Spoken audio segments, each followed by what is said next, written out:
Kirby's Nightmare in Dreamland was released in 2002 and is a remake of the 1993 NES classic Kirby's Adventure. I had played the NES version a few times before owning the GBA remake.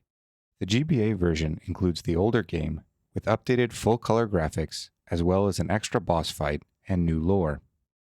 The game is an action platformer, and the flexible, power-absorbing Kirby provides you a lot of player agency. You can save your favorite power-up and bring it with you throughout the game, carefully preserving it through increasingly difficult stages, or you can switch rapidly between skills for variety and speed, taking advantage of what the level provides. You can even combine two power-ups and obtain a random result, sometimes providing abilities that are otherwise unavailable.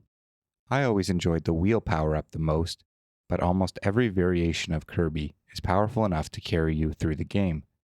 Even without power-ups, Kirby is a formidable foe. You can shoot enemies with air or each other, and fly through the stages with ease. Nightmare in Dreamland features an overworld, which involves a series of doors that lead to newly unlocked stages. You're free to practice your mechanics in the overworld before moving forward.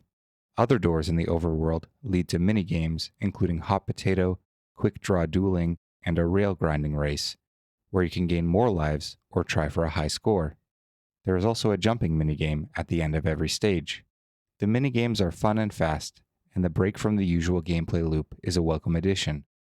The overworld also contains doors that lead to museums which guarantee specific power-ups. You can return to these museums later in the game to collect the power-ups if need be. There are also battle arenas where you can fight mini-bosses and earn valuable healing items. There are several mini-bosses, as well as a unique boss at the end of each of the game's 8 levels. Most memorably, a mandatory sword duel with Meta Knight. No matter what power-up you have going into the fight, you must draw the sword. The duel shows a lot of character depth for Kirby and Meta Knight. Despite their differences, they both choose to fight honorably. Nightmare in Dreamland ends with a challenging multi-stage boss for the fate of the Star Rod and Dreamland itself. This battle will be a surprise for fans of the NES version, as it is a brand new addition. The battle is fast-paced and will test players' mastery of Kirby's abilities. After beating the game, you can replay it in Extra Mode, which halves Kirby's health from 6 to 3 for an additional challenge. This makes the game much more difficult, especially the later bosses. Another challenge is that some levels have hidden bonus exits, and collecting all the exits is required to 100% or fully complete the game. There are also 2 additional modes to unlock. First, a boss rush mode, where you must defeat all of the game's bosses in one life and without any healing items.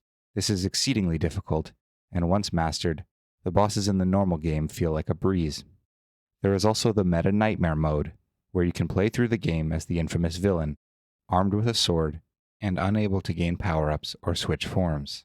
It will take a moment to get used to Meta Knight's abilities and attacks, but playing through the game with a different character is a fun surprise.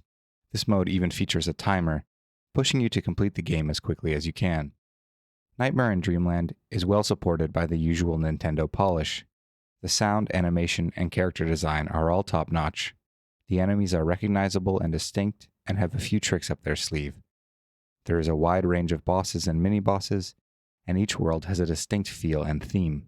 Kirby's Nightmare in Dreamland remains one of my favorite games, and an excellent example of a re-release that took the spirit of the original, polished it, and made it sing again.